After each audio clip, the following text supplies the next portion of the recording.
ইসলাম আমাদের ধর্ম। বিশ্বনবী মুহাম্মদ রাসূলুল্লাহ সাল্লাল্লাহু আলাইহি সাল্লাম হচ্ছেন আমাদের আদর্শ এবং পবিত্র আল কোরআন হচ্ছে আমাদের জন্য গাইডলাইন, তাই তো? তো মানুষরা যখন ইসলাম কবুল করেনি তখন কোন দিকে মুখ করে পেশাব করতে হতো সেটা আমাদের জানা ছিল না, কার সাথে কার বিয়ে হবে সেটাও ক্লিয়ার ছিল না, বাবা মায়ের সাথে কি ব্যবহার করতে হবে মানুষ সেটাও ভুলে গেছে। অন্ধকারাচ্ছন্ন একটা যুগকে বলা হয়, যেই যুগে মানুষ বিশেষ করে মহিলারা বাড়ির বাইরে একটা পতাকা লাগিয়ে রাখত, আর সেই পতাকা ইয়ং ছেলেদেরকে কাছে ডাকতো যে যার যখন খুশি এই বাড়িতে আসতে পারো, এখানে মেয়ে আছে, এখানে তোমরা সময় কাটাতে পারো। এবং 1, 2, 3, 4 নয়, এক এক রাত্রে এক একটা মহিলাকে 40টা পর্যন্ত পুরুষের সঙ্গে রাত্রি কাটাতে হতো। হওয়ার পর যখন সেই মহিলাটা গর্ভবতী হতেন, গর্ভবতী হওয়ার পর যখন বাচ্চা হতো, বাচ্চা হওয়ার পর সেই বাচ্চার আকার আকৃতি, তার পায়ের শরীরের গঠন, এটা দেখে ঠিক করা হতো যে ওইটা তোমার পিতা, এবং গ্রাম্য সালিসি সভাতে সেই পিতাকে মেনে নিতে হতো যে হ্যাঁ এটাই আমার ছেলে। এই ছিল রীতি। কিন্তু ইসলাম যখন এলো আমাদেরকে এই সব থেকে পাক ও পবিত্র করে দিল, তাই তো? ঝটপট নিয়ে যাচ্ছি আপনাকে, কারণ মেন থিমে ঢুকতে হবে। তো ইসলাম যখন এলো, আসার পর কোন দিকে পেশাব করতে হবে শুধু এটাই আমাদেরকে বলেনি, পায়খানাতে গিয়ে যাদের কঠিন হয় আর কি, মানে যাদের পায়খানা ক্লিয়ার হয় না, যাদেরকে বিড়ি খেয়ে ওপর দিকে নিচে দিকে পেশাব দিতে হয়, আল্লাহ রাসূল বললেন যে পায়খানাতে যখন বসবে তো বাম পায়ের উপরে ভর দিয়ে বসবে। হ্যাঁ, তো যেই ইসলাম এই পায়খানাতে বসে আর বসানোর তরিকাটা শিখাতে পারে, সেই ইসলাম কি আমাদেরকে কিরকম ভাবে জীবন চালাতে হবে সেটা শিখাতে পারে না? কি বলেন আপনারা, পারে না? পারে। এবং এই ইসলামের গুণ দেখে আমি হাবিবুল্লাহ মহিবুল্লাহ ছেলে, আমার দাদার নাম কয়েস বিশ্বাস, তার বাপের নাম আসমত আলী, যদি এখন আমাকে 10টা 15টা বলতে বলেন তো বলে দেবো, কারণ এসআইআর চলছে যে। হ্যাঁ, যারা এতদিন মা বাবার খবর রাখতো না, তাকেও নাকি মা বাবার আজকে একটু কাছে যে সেবা করে বলতে হচ্ছে যে তোমার ভোটার কার্ডটা দাও, ওইটার আমার প্রয়োজন আছে। তো ভারতে যখন ইসলাম এলো, আসার পর আমাদের বাপদাদারা যারা মুসলমান ছিলেন না, যারা মুসলিম ছিলেন না, তারা বিশেষ করে তারা যারা নিচু বর্গের বলে পরিচিত হতো, সেই সমাজে ব্রাহ্মণের বাড়ির সামনে দিয়ে গেলে জুতা পায়ে দিয়ে দেওয়া যেত না, সামনে দিকে থুতু ফেলার জন্য একটা কাতারি রাখতে হতো, পিছনের পায়ের দাগটাকে মিটিয়ে দেওয়ার জন্য পিছনে ঝাঁটা ঝুলিয়ে রাখতে হতো। এবং আমরা নিচু জাতির যারা বিশেষ করে তারা, তাদের মন্দিরে ঢোকার কোনো পারমিশন ছিল না। আমাদের বাপদাদারা দেখলেন যে একটা ধর্ম এসছে, ধর্মটার উৎপত্তি হয়েছে মক্কাতে, সমুদ্র পার করে ভারতে এসেছে, আসার পর সেই ধর্মটা বলছে যে নবাব সিরাজউদ্দৌলার পাশে শফিকুল ইসলাম নামাজ পড়বে, কারো বাবার ক্ষমতা নেই যে তাকে সেখান থেকে সরিয়ে দিতে পারে। তো মানুষ তখন পাগল হয়ে গেছে, অবাক হয়ে গেছে, যেটা কি শুনছি, বলে হ্যাঁ বাংলা বিহার উড়িষ্যা এর যিনি সম্রাট, তার পাশে তার কাঁধে দাঁড়িয়ে একজন সাধারণ মানুষ নামাজ পড়তে পারে, তাকে হটানো যাবে না। বলে এত সুন্দর আদর্শ? বললো হ্যাঁ। বলে আর কি আদর্শ? বলে এদের কোনো ভাগাভাগি নেই, সবাই হচ্ছে আব্দুল্লাহ, ছেলে বাবাল্লাহ, আল্লাহর বান্দা, এবং এটাই এদের পরিচিতি। তখন আমাদের বাপদাদারা বলল যে চলো তাহলে আমরা সবাই বলি আশহাদু আল্লা ইলাহা ইল্লাল্লাহ ওয়া আশহাদু আন্না মুহাম্মাদুর রাসূলুল্লাহ, দিয়ে আমরা মুসলমান হয়ে গেলাম। আচ্ছা, আমাদের চেহারার সাথে আরবের লোকের চেহারা মিলে? কথা বলেন না, আপনাকে আমি টপিকে ঢুকাচ্ছি। মিলে? মিলে না। আমাদের গঠনের সাথে আরবের লোকের গঠন মেলে? মেলে না। আমাদের কৃষ্টি কালচারের সাথে আরবের লোকের কৃষ্টি কালচার মেলে? মেলে না। আমাদের ভাষার সাথে আরবের লোকের ভাষা মেলে? মেলে? মিলে না। তাহলে বুঝতে পারা গেল যে আমরা কেউ ভারতের বাইরে থেকে আসেনি। এই ভারতেরই আদি অধিবাসীরা যারা নিপীড়িত হচ্ছিল, কষ্ট পাচ্ছিল, তারাই ইসলামটাকে কবুল করেছে। এটা হচ্ছে জিস্ট।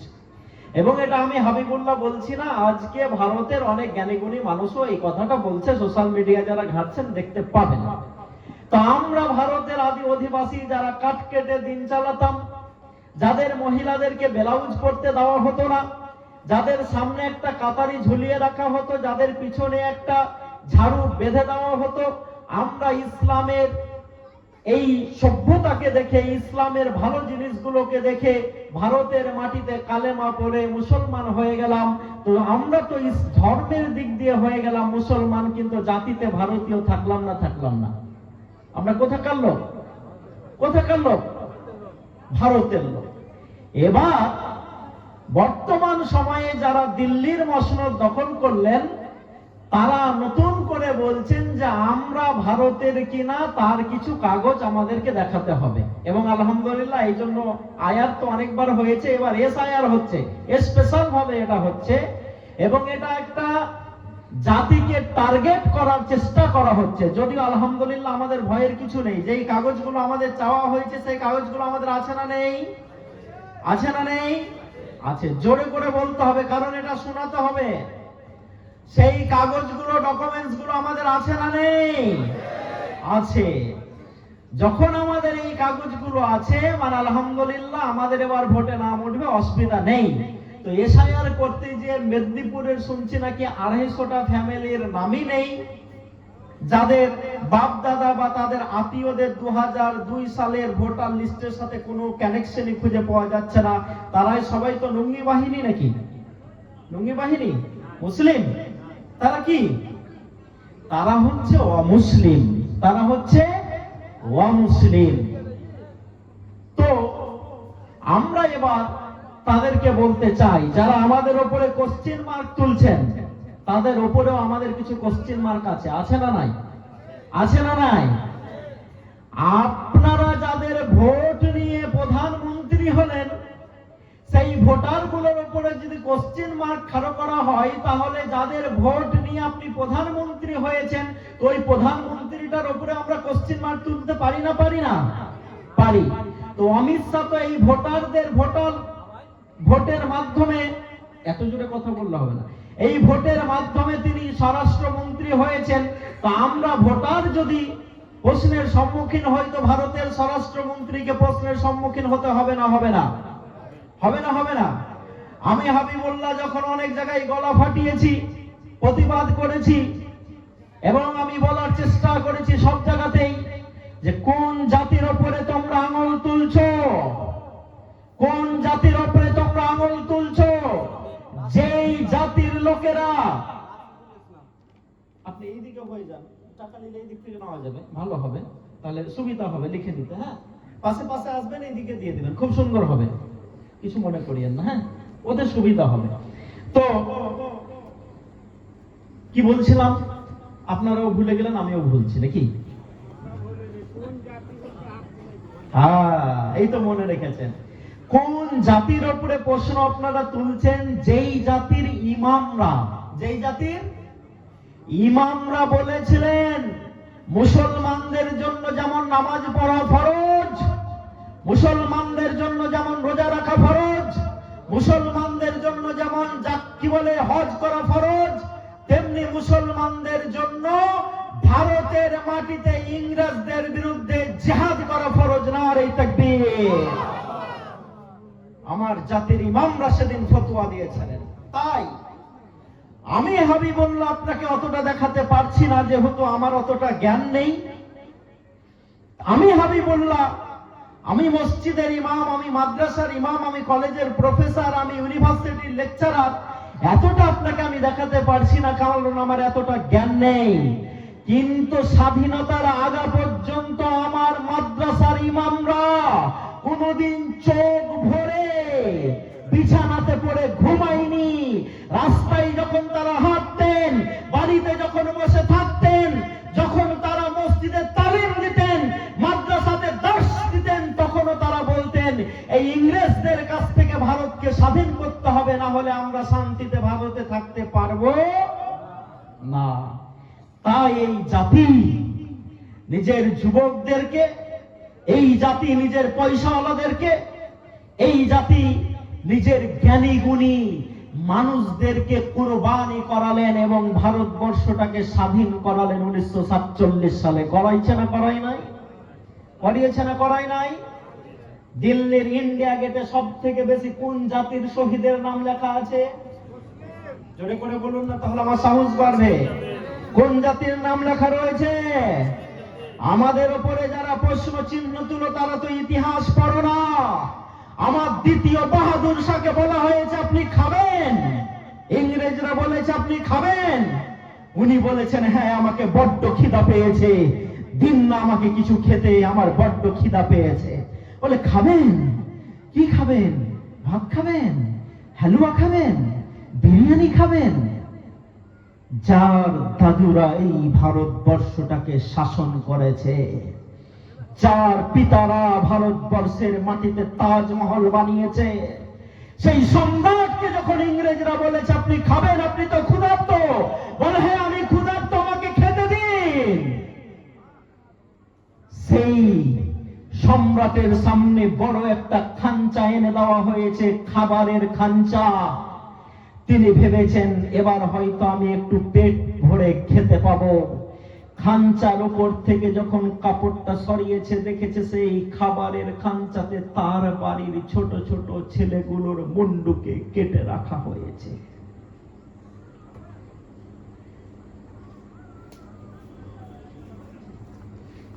কার মুন্ডুকে কেটে রাখা হচ্ছে? যাদের মুখ দিয়ে যে একটা কথা বেরোলে সেই কথাটাই তখন অলিখিত সংবিধান হয়ে যেত। যখন তিনি সেই ছোট ছোট মুন্ডুগুলোকে দেখলেন, দেখার পর বলেছিলেন আলহামদুলিল্লাহ সুম্মা আলহামদুলিল্লাহ। তোমরা ভেবেছো আমি ভয়ে ভীতু হয়ে কান্না করব? আমার শরীরে সেই রক্ত নেই, এখনো আমার শরীরে রক্ত পুঁজ হয়ে যায়নি, আমার শরীরে এখন ইমানি রক্ত আছে। আমি তো খুশি হয়েছি যে আমার দেশে আমার বাড়ির ছোট ছোট ছেলেরাই দেশের জন্য শাহাদাত বরণ করেছে।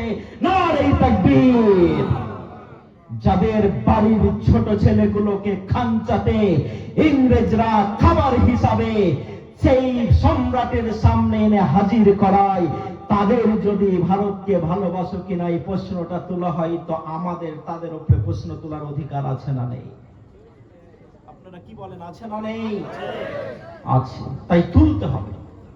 আমি সব জায়গায় গলা ফাটাই, এতদিন ধরে বলার চেষ্টা করেছি, এতদিন ধরে বলার চেষ্টা করেছি, ওরে আমরা মরার পর সব কি যেতে চাই? কি যেতে চাই? মরার পরে কোথায় যেতে চাই? হ্যাঁ, মানুষ কিন্তু পৃথিবীর প্রাণী না, আপনারা ভুল বুঝছেন। মানুষ পৃথিবীর প্রাণী নয়। যদি মানুষ পৃথিবীর প্রাণী হতো তাহলে এই সোয়েটারটা শীতের দিনে দরকার পড়তো? মানুষ বাদে কোন প্রাণীকে দেখেছেন সোয়েটার পরে? হ্যাঁ, আচ্ছা মানুষ বাদে কোন প্রাণীকে দেখেছেন বর্ষা হলে ছাতা নিয়ে ঘুরে? হ্যাঁ, মানুষ বাদে কোন প্রাণীকে দেখেছেন গরম লাগলে ফ্যান ঘুরায়? তো মানুষ কোথাকার আদি অধিবাসী? আল্লাহ রাব্বুল আলামিন আদমকে কোথায় সৃষ্টি করেছিলেন? কোথায়? জান্নাতে। তো আমাদের আদি বাড়ি কোথায়? বাড়ি ভুলে গেলে চলবে জি? বাড়ি ভুলে গেলে চলবে? আদি বাড়ি কোথায়? জান্নাতে। এবং মরার পর আমরা সবাই কোথায় যেতে চাই? আচ্ছা জাহান্নাম কে যেতে চান? হাত তুলেন তো। কেউ হাত তুলছেন না, যারা বাংলা বুঝে না এরা। জাহান্নাম কে যেতে চান? একজন হাত তুলুন তো। আলহামদুলিল্লাহ, মানে শ্রোতা অ্যাক্টিভ আছে, মানে শুনছে। আপনারা বুঝতে পারছেন আমার কথাগুলো? তাহলে আমরা কোথায় যেতে চাই? জান্নাত যেতে চাই। এবং পবিত্র কোরআন বলছে ইন্নাল্লাহা আশতারা মিনাল মুমিনিনা আনফুসাহুম ওয়া আমওয়ালাহুম। আল্লাহ সুবহানাহু তাআলা ঈমানদারের দুটো জিনিসকে কিনে নিয়েছেন, একটা হচ্ছে তার জান, আর একটা হচ্ছে তার মাল। কিসের বিনিময়ে? জান্নাতের বিনিময়ে। তাহলে মরার পর আমরা কোথায় যেতে চাই? জান্নাতে যেতে চাই। আমি তো বলি, গলা ফাটিয়ে ফাটিয়ে বলি, আমার উপরে অনেক প্রশ্ন হয়, আমার আইডিতে ঢুকে সেখানে রিপোর্ট মারা হয়। আমি বলেছি হাবিবুল্লাহর একটা আইডি বন্ধ হয়ে যেতে পারে, কিন্তু এই যে এতগুলো আইডি চলছে, এই আইডি গুলো কি বন্ধ হয়ে যাবে? লোকের কাছে পৌঁছাবে না? পৌঁছাবে। তো আমরা সবাই জান্নাত যেতে চাই, আর পবিত্র কোরআন বলছে কেউ যদি জান্নাত যেতে চাই তাহলে লাকাদ কানা লাকুম ফি রাসূলিল্লাহি উসওয়াতুন হাসানা। বিশ্বনবী মুহাম্মদ রাসূলুল্লাহ সাল্লাল্লাহু আলাইহি ওয়াসাল্লামের জীবনটাকে তোমাদের জন্য আদর্শ করে দিলাম। যদি জান্নাত যেতে চাই তো মুহাম্মদ রাসূলুল্লাহ সাল্লাল্লাহু আলাইহি ওয়াসাল্লামকে ফলো করতে হবে কি হবে না? হবে কি হবে না? হবে। তো যদি মুহাম্মদ রাসূলুল্লাহ সাল্লাল্লাহু আলাইহি ওয়াসাল্লামকে ফলো করতে হয় তাহলে তার উম্মত অকারণে কাউকে হত্যা করতে পারে? অকারণে 22 বছরের কারো সুন্দরী বেটি থাকলে তার বাড়িতে ঢুকে ধর্ষণ চালাতে পারে? আচ্ছা, তাহলে তার উম্মত কারো যদি সম্পত্তি বেশি হয়ে যায় তাহলে লুট করতে পারে? বিশ্বনবী মুহাম্মদ রাসূলুল্লাহ সাল্লাল্লাহু আলাইহি ওয়াসাল্লামের উম্মত কারো বাড়ি এলে বা পায়খানা এলে তার টাকা চুরি করে খেতে পারে? তো মেম্বার প্রধানরা দেখেছে, হ্যাঁ, এটা কিছু করবেন না? করবো, ইনশাআল্লাহ করতে হবে আমাদেরকে। আমি শুধু আপনাদেরকে পয়েন্টে নিয়ে যাওয়ার চেষ্টা করছি। তাহলে জান্নাত যদি আমরা যেতে চাই তো কাকে ফলো করতে হবে? বিশ্বনবী মুহাম্মদ রাসূলুল্লাহ সাল্লাল্লাহু আলাইহি ওয়াসাল্লামকে। আমি যে এই কথাটা আজকে আপনাদেরকে বলতে এসেছি শুধু দুটো পয়েন্ট, এই দুটো পয়েন্ট যদি আজকে মনে রেখে দেন তাহলে আমি মনে করি এই শঙ্করপুর মাদ্রাসা, কি মাদ্রাসা এটা?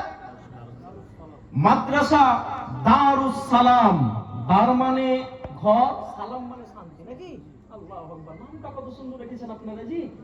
হ্যাঁ, যারা প্রতিষ্ঠাতা সত্যি জ্ঞানী মানুষ ছিলেন মনে হচ্ছে। হ্যাঁ, দারুস সালাম, মজা পেলাই নাকি মোল্লা সাহেব? আমি ফের আরবিটার মত জানি না, তো কিছু মনে করিয়েন না। তো দারুস সালাম নামটা সত্যি আমার খুব ভালো লাগলো। তো মাদ্রাসা দারুস সালাম শঙ্করপুর। তো কি কথাটাই বলছিলাম, হ্যাঁ, শান্তির ঘর। তো আজকে আমি যখন শঙ্করপুরে বলি, মদনাতে বলি, লস্করপুরে বলবো, সেদিন বলবল পাড়াতে বলেছি, এবং সব জায়গায় আমি গলা ফাটাই যে এই শঙ্করপুরের আজকে জালসা শুনতে আসা আপনাদের জন্য সার্থক হয়ে যাবে যদি দুটো কথা মনে রাখতে পারেন। কটা বললাম? কটা বললাম? দুটো। কারণ কথা দুটো আমার নয়, কথা দুটো আমার নয়। কোরআন তো শুনছি আমরা, হাদিস তো শুনছি আমরা, ইতিহাস তো শুনবো, সিরাত তো আছে আমাদের হাতে। কিন্তু যারা এতদিন ভারতবর্ষে কিছু হলে মুসলমানদেরকে টার্গেট করে করে জেলে ঢুকাতো, সেই ভারতের বর্তমানে যিনি একজন অনেক বড় মাপের লোক আছেন, যাকে বলা হয় ভারতের জাতীয় নিরাপত্তা উপদেষ্টা। নামটা বলতে পারবেন কেউ? কেউ বলতে পারবেন? আমি বললে সবাই বলতে পারবেন। এ তো কে বললেন? তো বলুন না। হ্যাঁ, এই তো হয়ে গেছে। কি নাম? অজিত দোভাল। অজিত দোভাল দুটো কথা বলেছেন। কটা কথা বলেছেন? দুটো কথা বলেছেন। সেদিন আমি একটা জালসাতে যাচ্ছিলাম, ডোমকল পার হয়ে খয়রামারি, সেখানে যেতে যেতে কলকাতার একজন বড় অফিসার আমাকে একটা ভিডিও পাঠালেন। তিনি অনেক উঁচু র্যাঙ্কের অফিসার, সেন্ট্রাল গভর্নমেন্টে চাকরি করেন। আমাকে মুসলিম নন, অমুসলিম, কিন্তু প্রথমেই সালাম দিলেন। সালাম দেওয়ার পর একটা ভিডিও পাঠালেন, সেই ভিডিওটি আমি দেখছিলাম। অজিত দোভাল যিনি বর্তমান ভারতের জাতীয় নিরাপত্তা উপদেষ্টা, তিনি বলেছেন ভারতীয় মুসলিমরা সন্ত্রাসবাদের বিরুদ্ধে দেশের সব থেকে বড় শক্তি। নারে তাকবীর। মনে থাকবে, আবার বলবো, ভারতীয় মুসলিমরা সন্ত্রাসবাদের বিরুদ্ধে দেশের সব থেকে বড় শক্তি। নারে তাকবীর। বলে বিশ্বাস হয় না? বলে না, বিশ্বাস হয় না। 2008 সালে মুম্বাইয়ে একটা তাজ হামলা হয়েছিল, অনেকের মনে থাকবে। হয়েছিল না হয় নাই? সেখানে একটা 17 বছরের ছেলে, নাম তার আজমাল কাসাব। আজমাল কাসাবকে যে ধরেছিল তাকেও গুলি খেয়ে শহীদ হতে হয়েছেন, তিনি একজন পুলিশের লোক ছিলেন। আমি আজমাল কাসাবকে আমার জাতির বলে বলছি না। যে মানুষকে হত্যা করেছে সে মুমিন থাকতে পারে না, মুসলিম থাকতে পারে না। আজমাল কাসাবকে যখন মৃত্যুদণ্ড দেওয়া হয়েছে, দেওয়ার পর যখন তাকে কোন কবরস্থানে নিয়ে গিয়ে মাটি দেওয়ার জন্য অফিসারেরা মত ব্যক্ত করেছেন, তখন সেই কবরস্থানের যারা মোতাল্লি তারা বলেছে, আমার দেশের বিরুদ্ধে যে কুলাঙ্গারটা আমার দেশের রক্ত বইছে তাদেরকে আমরা আমাদের কবরে ঠাঁই দেব না, দেব না, দেব না, নারে তাকবীর। আজমাল কাসাব বলে আমি তাকে কনসিডার করতে পারি না। তাই আপনাকে আমি বলতে এসেছি, ভারতীয় মুসলিমরা সন্ত্রাসবাদের বিরুদ্ধে দেশের সব থেকে বড় শক্তি। হ্যাঁ, দেশে যদি কোনো অশান্তি হয়, আমাদের ঘরের ছেলেকেও যদি কেউ তুলে নিয়ে গেছে, যতদিন না অদোষী প্রমাণিত হয়েছে আমরা তাকে অদোষী বলিনি। তাই তো কেউ 22 বছর, কেউ 27 বছর, কেউ 15 বছর পর জেল থেকে বেকসুর খালাস হয়ে বেরিয়ে আসে। আসে না আসে নাই? আসে না আসে নাই? কিন্তু আমাদের একটা কোশ্চিন আছে, অকারণে কারো জীবন থেকে যে 22 বছর আপনি খেয়ে নিলেন, যদি চেষ্টা করা হয় তার জীবনে আমরা 22 বছরটা ফিরিয়ে দিতে পারবো? পারবো? যদি শঙ্করপুরের মানুষ চেষ্টা করে পারবেন, সুতির মানুষ যদি চেষ্টা করে পারবেন, মুর্শিদাবাদের লোক যদি চেষ্টা করে পারবেন, বর্তমান পৃথিবীর 800 কোটি লোক একইভাবে একই সময়ে যদি চেষ্টা করেন, তার জীবনের 22 বছর ফিরিয়ে দেওয়া সম্ভব নয়, নয়, নয়। এবং সেই ছোট বাচ্চাগুলি যার 3 বছরের ছোট বাচ্চাটা কাঁদতে কাঁদতে জিজ্ঞেস করছে, মেরা পাপা কাব আয়েগা, কোন একটা মিথ্যার অজুহাত দাঁড় করিয়ে ঠস ঠস করে বুকে গুলি করে দিলেন। ঠিক আছে, গুলি করে দিলেন, সে মারা গেল, সে আল্লাহর কাছে শহীদের মর্যাদা পেল। যাই পেল, বলুন তো ওই মা, যেই মা কান্না করে বলে সাংবাদিকদের সামনে, মেরা লাল কব আয়েগা, বলুন ভারতের 150 কোটি মানুষ যদি আমরা চেষ্টা করি ওই মায়ের বুকটা আমরা ভরতে পারি না? পারি না? পারবো? পারবো না। কিন্তু যদি আমরা প্রতিবাদ করি, তাহলে দ্বিতীয় মায়ের যাতে বুকটা আবার খালি না হয় এই ব্যবস্থা আমরা করতে পারি।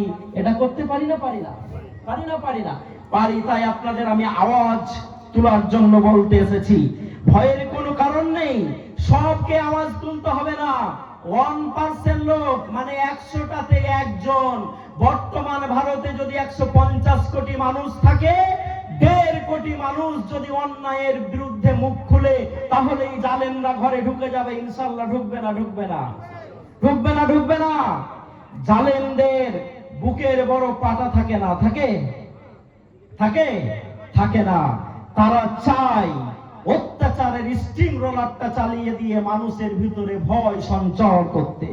কিন্তু মাজার মুওয়াজের মতো বাচ্চা যদি দাঁড়িয়ে যায়, তালহার মতো বাচ্চা যদি দাঁড়িয়ে যায়, আলীর মতো বাচ্চা যদি দাঁড়িয়ে যায় এবং তারা প্রতিবাদ করে, তাহলে দেখা যাবে আবু জেহেল, আবু লাহাবের মতো তারা ইনশাআল্লাহ তাদের ঘরে আবার ঢুকে যাবে। ঢুকবে না? ঢুকবে না? ঢুকবে। ভাইরা আমার, বন্ধুরা আমার, আরেকটা খুব সুখবর আপনাদেরকে আমি দেওয়ার জন্য এসেছি। খুব সুন্দর একটা সুখবর দেওয়ার জন্য এসেছি। নাম্বার 1 তো আপনাদেরকে বলে দিলাম যে ভারতীয় মুসলিমরা হচ্ছে সন্ত্রাসবাদের বিরুদ্ধে ভারতের সবথেকে বড় শক্তি। এই কথাটা মনে থাকবে। মুসলমানরা সন্ত্রাসকে সমর্থন করে, রক্ত ঝরাকে পছন্দ করে। বিশ্বনবী মুহাম্মদ রাসূলুল্লাহ সাল্লাল্লাহু আলাইহি ওয়াসাল্লাম বলছেন, রাস্তায় যখন তোমরা হেঁটে যাবে, অকারণে গাছের পাতা ছিঁড়ো না। 1450 বছর আগে বিশ্বনবী বলেছেন, তখন তো মানুষ আবিষ্কার করতে পারেনি গাছের জান আছে। এতদিনে এসে তো আবিষ্কার হলো যে গাছের জান আছে। এবং আমেরিকার এক বিজ্ঞানী এটা প্রমাণ করেছে যে গাছের যখন ফল পাড়া হয়, গাছের যখন পাতা ছিঁড়া হয়, তখন গাছ কান্নাকাটি করে। কিন্তু এত স্লো কান্নাকাটি করে যে ওই ডেসিবেল আওয়াজটা আমাদের কান পর্যন্ত পৌঁছায় না। তার মানে বিশ্বনবী মুহাম্মদ রাসূলুল্লাহ সাল্লাল্লাহু আলাইহি ওয়াসাল্লাম 1450 বছর আগে যেই কথাটা বলেছেন সেই কথাটাই ঠিক। তাই মুসলিম হিসাবে বলুন আলহামদুলিল্লাহ। তো যেই নবীর উম্মত রাস্তায় যেতে যেতে বলেন, হে আমার উম্মতেরা, হে আমার সাহাবীরা, তোমরা অকারণে কোনো গাছের পাতা ছিঁড়বে না।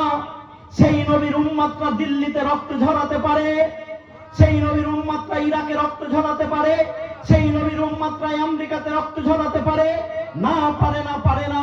গোটা বিশ্ব মিডিয়া মিলে একই সঙ্গে পেট্রোডলারের সাহায্যে, পেট্রোডলার কি আমার একটা বক্তৃতা আছে, শুনে নেবেন কিভাবে হয়, কোথা থেকে আসে, অনেক লম্বা আলোচনা আছে। তার সাহায্যে আজকে মুসলমানদের নামটাকে কলুষিত করার চেষ্টা করছে, কিন্তু আল্লাহ রাব্বুল আলামিন তার ইসলামকে পৃথিবীতে জয়ী ঘোষণা করে দিয়েছেন। নারে তাকবীর। করেছে না করে নাই? 2001 সালে ওয়ার্ল্ড ট্রেড সেন্টার ভাঙার পর জর্জ ডব্লিউ বুশ বলেছিল আমরা যুদ্ধ করব ইসলামের বিরুদ্ধে, বলেছিল না বলে নাই? আর এই অক্টোবর মাসে নিউ ইয়র্ক সিটির একজন মুসলিম মেয়র হয়ে গেছেন, নাম তার জোহরান মামদানি। হয়েছে না হয় নাই? হয়েছে না হয় নাই?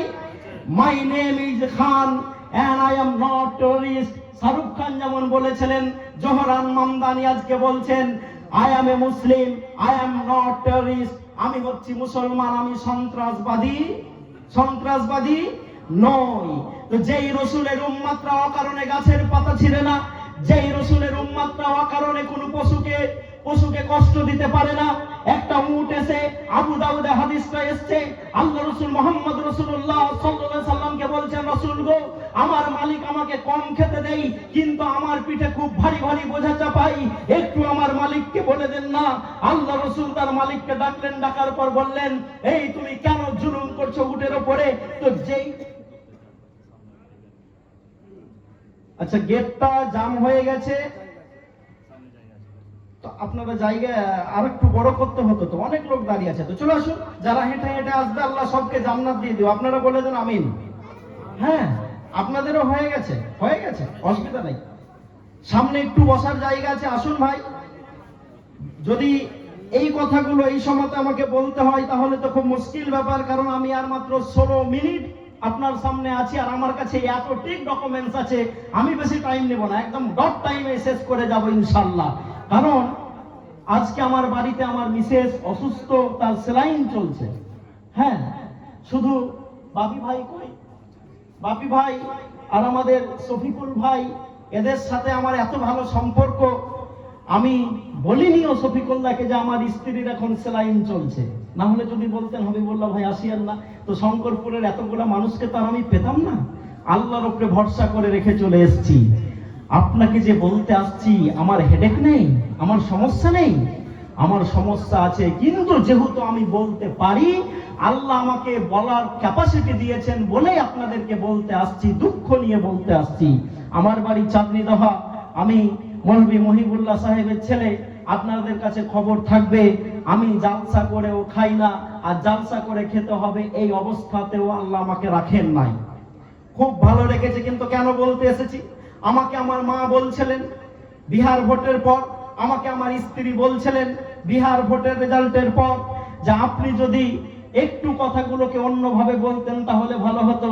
আমি আমার স্ত্রীকে বললাম তার নাম করে, যে বলো কিয়ামতের মাঠে আল্লাহ যদি আমাকে কোশ্চিন করে, হাবিবুল্লাহ তোমাকে বলার আমি পাওয়ার দিয়েছিলাম, তুমি বলনি, তাহলে উত্তরটা তুমি কি আমার হয়ে দিয়ে দেবে? বললো না, আমি পারবো না, আপনি বলুন। তাই আপনাকে আমি বলতে এসেছি।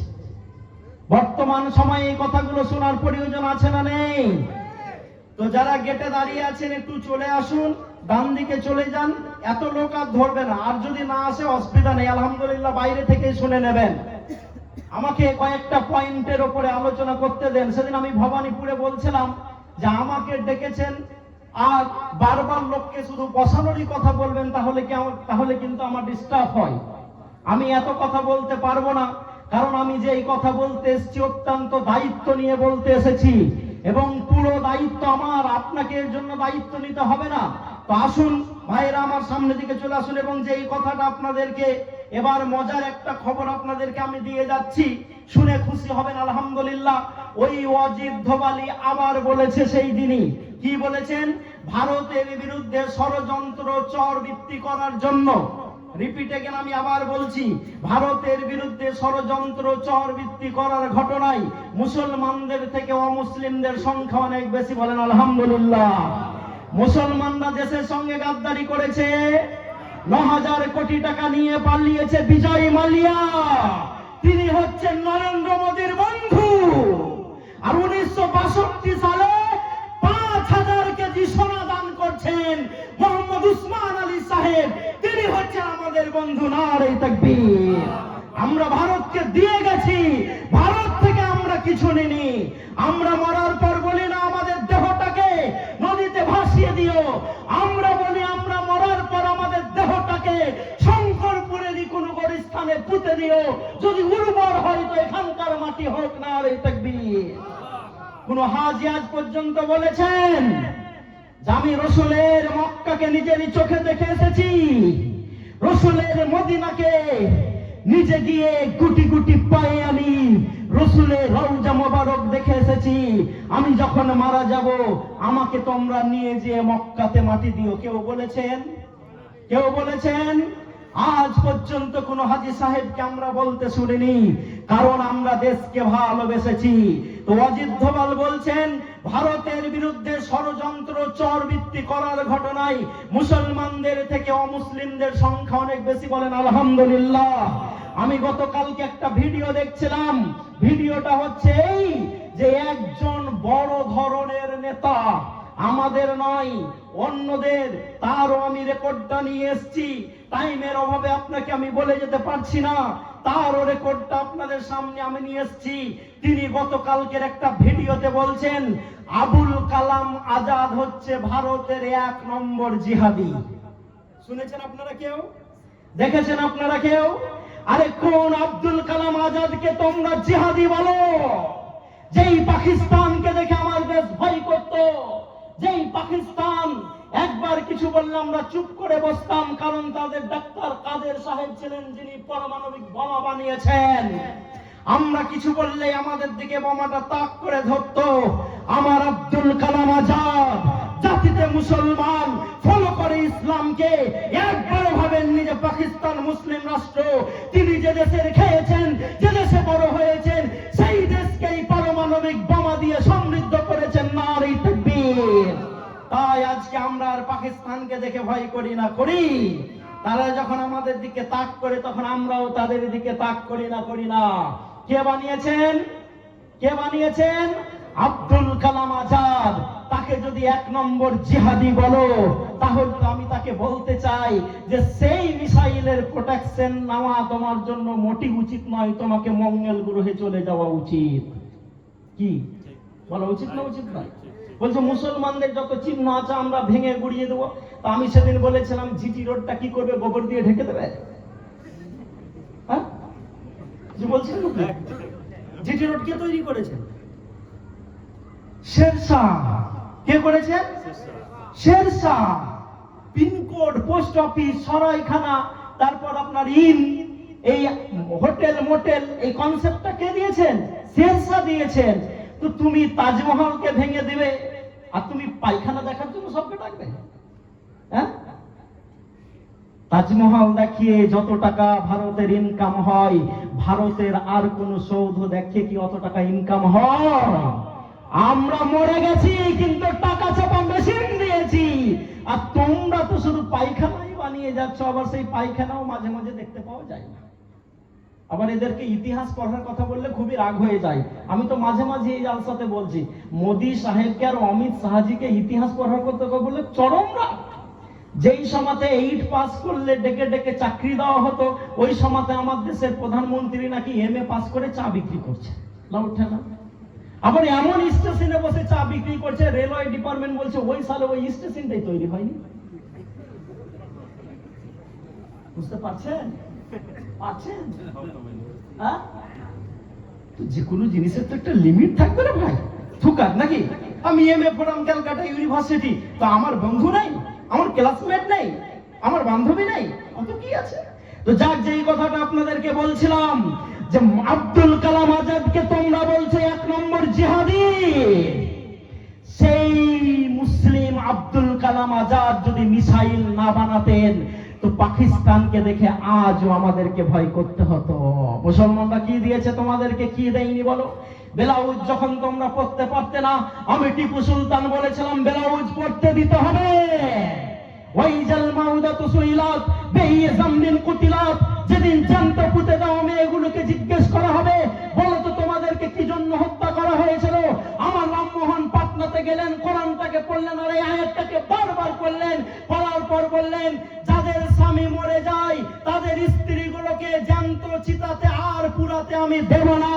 এবং রামমোহন রায় যে আন্দোলনটা করেছিলেন তাকে সব থেকে যেই জাতিটা পিছন থেকে সাপোর্ট করেছিল সেটা ছিল মুসলমান। নারে তাকবীর। আমরা লুটে পুটে নিয়ে যাইনি, আমরা লুটে পুটে নিয়ে যাইনি। আমরা যদি এই ভারতে ইসলামকে কবুল না করে মুসলিম না হতাম, যারা হিন্দু রাষ্ট্র বানানোর স্বপ্ন দেখো, আমি হাবিবুল্লাহ বলছি প্রথমে আগে একটা হিন্দু গ্রাম বানিয়ে দেখাও। পারবে? পৃথিবীতে একটা হিন্দু রাষ্ট্র ছিল, পৃথিবীতে একটা হিন্দু রাষ্ট্র ছিল, বর্তমানে সেটাও নেই। নাম তার কি জানেন? এই তো বলছিলেন তো, হ্যাঁ, কি নাম? নেপাল। পৃথিবীতে একটাই মাত্র হিন্দু রাষ্ট্র ছিল, কিছুদিন আগে সেটাকেও তুলে দিয়ে বলে দেওয়া হয়েছে যে এটা আর হিন্দু রাষ্ট্র নয়। কারণ হিন্দু রাষ্ট্র যদি হয় তো ব্রাহ্মণরা শুধু পায়ের উপরে পা দুলাবে আর বাকি তিনটা জাতি খেটেই মরে যাবে।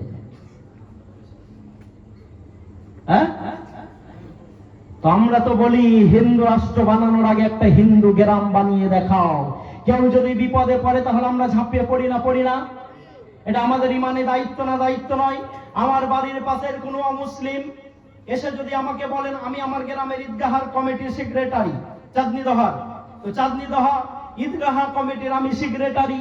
যেদিন একদিন টাকা তুলছিলাম, টাকা তুলতে গিয়ে দেখলাম 25-30 লাখ টাকা 10 মিনিটের ভিতরে উঠে গেল। তারপরে একটা মহিলা এসে বলল, আমার মেয়েটা বড্ড অসুবিধাতে পড়েছে, তাকে কি কিছু দান করা যাবে না? আমরা কিছু না দেখেই পকেট থেকে তাকে 12,000 টাকা বার করে দিয়ে দিলাম। তাকে জিজ্ঞেস করলাম যে তোমার মাথায় সিঁদুর আছে, তোমাকে আমরা দেব না? জিজ্ঞেস করি? কোন হিন্দু ভাই ও মুসলিম ভাই যদি আমাদের কাছে এসে সাহায্য চাই তো আমরা করি না? করি। কারণ বিশ্বনবী মুহাম্মদ রাসূলুল্লাহ সাল্লাল্লাহু আলাইহি সাল্লাম বলেছেন, এবং জিবরিলের ব্যাপারে বিশ্বনবী হাদিসে বলছেন, প্রতিবেশীর ব্যাপারে জিবরিল আমাকে এত তাগিদ করেছেন যে আমি ভয় করছিলাম যে প্রতিবেশীকে কি আমার উত্তরাধিকারী বানিয়ে দেওয়া হবে। বলেন না?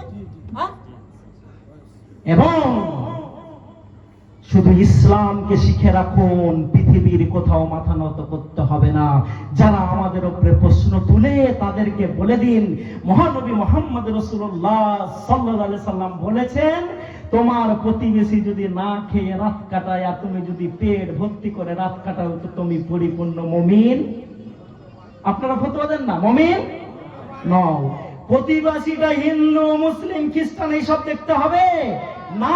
তার একটাই আইডেন্টিটি, একটাই পরিচয়, সেটা হচ্ছে প্রতিবেশী। উমর তার স্ত্রীকে বলছেন, বিবি তুমি কোথায় আছো? বলে এই তো আমি বাড়িতে আছি। বলে চলো না একটু সেবা করি। কার সেবা করবে? উমরের সাথে স্ত্রী চলে এলেন। আসার পরে একটা তাঁবুর ভিতরে উমরের স্ত্রী ঢুকে গেলেন। ঢুকে গিয়ে কি দেখছেন জানেন? একজন খ্রিস্টান লোক বাইরে বসে থেকে গালে হাত দিয়ে গভীর চিন্তায় চিন্তিত হয়ে উপরওয়ালাকে ডাকে আর বলে, আমার স্ত্রীর কি হবে? তার যে প্রসব বেদনা উঠেছে। আমি তো এখন একটা মুসলিম রাষ্ট্রে আছি, যেখানে আমার কোনো আত্মীয় স্বজন নেই, যেখানে আমার পাশে দাঁড়ানোর মতো কেউ নেই। সেখানে তাকে হেল্প করছেন সেই রাষ্ট্রের রাষ্ট্রনায়ক উমর ফারুক রাদিয়াল্লাহু তাআলা আনহু। কালকেই যখন চায়ের দোকানে যাবেন বলবেন, উমরের স্ত্রী তার তাঁবুর ভিতরে ঢুকলেন। ঢুকার পর নিজে নার্সের ভূমিকা পালন করে ওই গর্ভবতীর মহিলাটাকে ক্লিয়ার করে দিলেন। বাচ্চাটা যখন হয়ে গেল, ভিতর থেকে সালাম দিয়ে বলে, আসসালামু আলাইকুম ইয়া আমিরাল মুমিনিন, আপনার বন্ধুকে খবর দিয়ে বলে দিন যে আপনার বন্ধুর একটা পুত্র সন্তান হয়েছে। উমরের স্ত্রী যদি কোনো খ্রিস্টান মহিলার সেবা শুশ্রূষা করে দাই মায়ের ভূমিকা পালন করতে পারে, তো শঙ্করপুরের মহিলারা করবে না? করতে পারে না? মা বোনেরা শুনছে না? কোন দিকে আছে মা বোনেরা? ছেলেদের তো থাকার জায়গা ধরছে না। মেয়েদের অবস্থা কি? Ladies first. হ্যাঁ, এটা কোথায় জালসাতে গেলাম, আপনারা এখানে ঘেরে দিচ্ছেন তো, ওরা কিন্তু ঘেরছে না। হ্যাঁ, আমি এটা ফতুয়া ভাবে দিচ্ছি না, এমনি নর্মাল ভাবে দিচ্ছি। মেয়েগুলোকে আমাদের ঘেরার দরকার ছিল রাস্তাতে, যেখানে গায়ে গুতাগুতি লাগবে। এখানে বেশি মেয়ের ভিতরে গুতাগুতি লাগে? কাবাতে কেউ ঘেরে? কাবাতে তো একসঙ্গে নামাজ হয়। আমি এটা ফতোয়া হিসাবে দিচ্ছি না, এজ এ ম্যান হিসাবে বলছি। আমাদের যেখানে মেয়েগুলোকে ঘেরার দরকার ছিল সেখানে ছেড়ে দিলাম, আর যেখানে খোলা রাখার কথা ছিল সেখানেই আমরা ঢেকে দিলাম। থাকছে না? একটু ভাবতে হবে। বইয়ের ওপরে কোন কোন শ্বশুর বলেন আমার হক আছে? হাত তুলে বলুন তো, বউ আমার সেবা করছে না? হ্যাঁ, অনেক শ্বশুর বলে না যে বউ আমার সেবা করছে না, বলে না? বইয়ের উপরে কোন শ্বশুরের সেবা পাওয়ার হক নেই।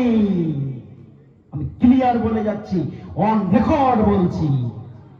বইয়ের কাছ থেকে সেবা পাওয়ার শ্বশুরের কোনো হক নেই। যেটুকা করে দেয় ওটা ভালোবাসাতে করে দেই, নেকির আশাতে করে দেই। হাল জাযাউল ইহসান ইল্লাল ইহসান, ভালোর বদলা ভালো হবে তাই করে দেই। আপনি কেন বউকে বলেন যে তুমি কেন তোমার বাপকে এসে আমার সেবা করতে হবে? বরঞ্চ আপনার উচিত ছিল যখন ছেলেটার বিয়ে দিয়ে নিয়ে এসছেন আলাদা একটা বাড়ি করে দেওয়ার। পেরেছেন? পেরেছেন? পারেননি। তো বইয়ের ওপরে হক দেখাতে যে আজকে অনেক সংসার ভেঙে যাচ্ছে। হ্যাঁ, শ্বশুর বেটাকে বলে দিচ্ছে, বেটা তোর বউ আমার সেবা করেনি। ওই বেটাকে বলতে হবে, বাপ তোমার সেবা করাটা আমার জন্য ফরজ, আমার বউয়ের জন্য নয়। আমার বউ আমার সেবা করবে, এটা তার জন্য ফরজ। আজ থেকে যে শ্বশুরগুলো আমার কথা শুনছেন, কাল থেকে ইমপ্লিমেন্টেশন হবে ইনশাআল্লাহ। না, যত কবি কহায় এক কান দিয়ে সোহনু আর নদীর মতো বহনু, নাকি? মুসলমানদের এটাই হচ্ছে। হ্যাঁ, বেটি যদি ভুল করে বাপ মা ক্ষমা করে না? করে না? করে। আর বৌমা যদি ক্ষমা করে দেয়, শ্বশুর শাশুড়ি ওটাকে ঢাক ঢোল পিটিয়ে লোককে বলে দেয়, বলে না? আমার মায়েদের জন্য কোনো কথা বলা হচ্ছে না, শুধু একটাই কথা। একজন আমাকে বলছেন একসঙ্গে দুজনের বিয়ে হয়েছে, ভাই আর বোনের। বিয়ে হওয়ার পর পাড়া প্রতিবেশীর এক বুড়ি এসছে দেখতে, তো বৌমা উপর থেকে সিঁড়ি থেকে নামছে, তো সে যে গুজে থাকবে, দেখতে তো ভালোই লাগবে, নতুন নতুন বউ। তো বাড়ি ঢুকে কয়েছে, হাগে গুধার মা, বহু তো খুব সুন্দর পেয়েছিস, দেখে মনটা ভুলে গেল, ভরে গেল। তখন শাশুড়ি বলছে, ওগুলা বকিস না তো, কেন এত সুন্দর বহু, ওগুলা বকিস না। এই কয়দিন থেকে এসে আমার বেটাটাকে পুরো আঁচলে বেঁধে নিয়েছে, 10 টাকাও দিতে পারে না, ভয় ভয় করে চলে। তাই তো বড্ড বদমাস ঘরের বহু নিয়ে আসছিস তো তুই। জামাই কেমন পেয়েছিস গে? আল্লাহ আর কহিস না, জামাই এত ভালো পেয়েছি, আমার বেটির কথার বাইরে একটু চলে না। ওর মা বাপকে যদি 10 টাকা দেয়, তাহার বেটিকে কহে দেয়। হ্যাঁ, পারলেন না? বেশি বক্তৃতা শোনার দরকার নেই, এটা শুনলে কাজ বলে কি বলে না? শাশুড়ি যারা হয়েছেন তাদেরকে আমি বলতে চাই, বেটা বহুর এতে বেশি দখলদারি করতে যাবেন না। ভাইয়েরা আমার, বন্ধুরা আমার, মনে বড্ড দুঃখ ছিল, কষ্ট ছিল, যাই ছিল, যেহেতু আবার হবে ডিসেম্বর মাসে আপনাদের বাড়ির পাশে লস্করপুর মাদ্রাসায় ইনশাআল্লাহ। আমাকে সেখানকার সভাপতি বলেছেন, হাবিবুল্লাহ ভাই তুমি লম্বা আলোচনা করবে, কারণ আমি লস্করপুরের ছাত্র, তারপরে জামিয়া, তারপরে স্কুল, তারপরে কলেজ, তারপরে ইউনিভার্সিটি। তো আপনারা যাবেন লস্করপুর, ডিসেম্বরে লম্বা আলোচনা করব, অনেক তথ্য আছে। এই তথ্যগুলো দেখিয়ে আপনাদেরকে বলবো। শুধু আমাদেরকে একটা জিনিস মাথায় রাখতে হবে, যারা আমাদেরকে চোর হিসাবে বর্তমান মিডিয়াতে দেখাচ্ছ, তারা আমরা চোর নয়, চোর। 14,000 কোটি টাকা নিয়ে পালিয়েছে নীরব মোদী, তোমার বন্ধু আমার বন্ধু নয়। আর আমার তো কথা, যদি কোন উসমান আলী টাকা নিয়ে পালায়, বেটাকে ধরে আনো, দিল্লির ইন্ডিয়া গেটে ঝুলিয়ে ঠুস করে গুলি করে দাও, আমাদের সাপোর্ট থাকবে ইনশাআল্লাহ। থাকবে না? থাকবে না? মুসলমানরা চুরিকে সাপোর্ট করতে পারে? পারে না। তাই আমরা চুরিকে সাপোর্ট করব না ইনশাআল্লাহ।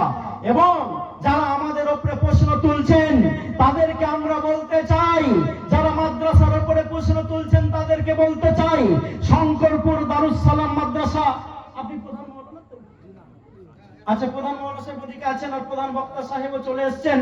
তো আমি খেতেই বলছিলাম, শফিকুল্লাহকেও বলছিলাম।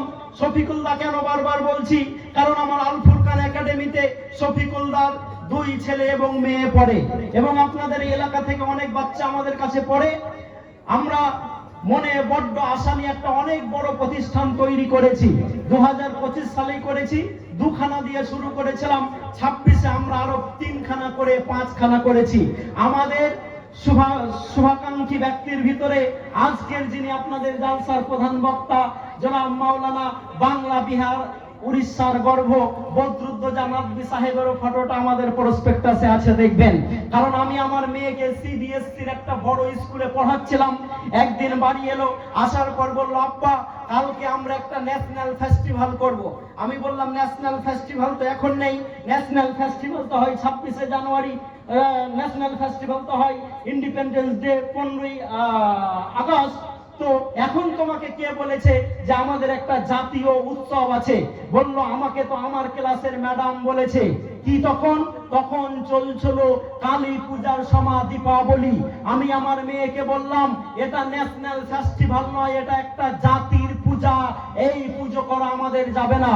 আমি সেদিন আল্লাহকে বলেছিলাম, আল্লাহ তুমি যদি রাজি থাকো, আগামী বছরে আল্লাহ আমি একটা স্কুল করব, যাতে যেই স্কুলে পড়ে ছেলেরা বাপের সঙ্গে কি ব্যবহার করতে হয়, ন্যাশনাল ফেস্টিভ্যাল কোনটা, কোরআন কিভাবে পড়তে হয়, মানুষ মারা গেলে কিভাবে গোসল দিতে হয়, সমস্ত কিছু যাতে তারা শিখে নেয়।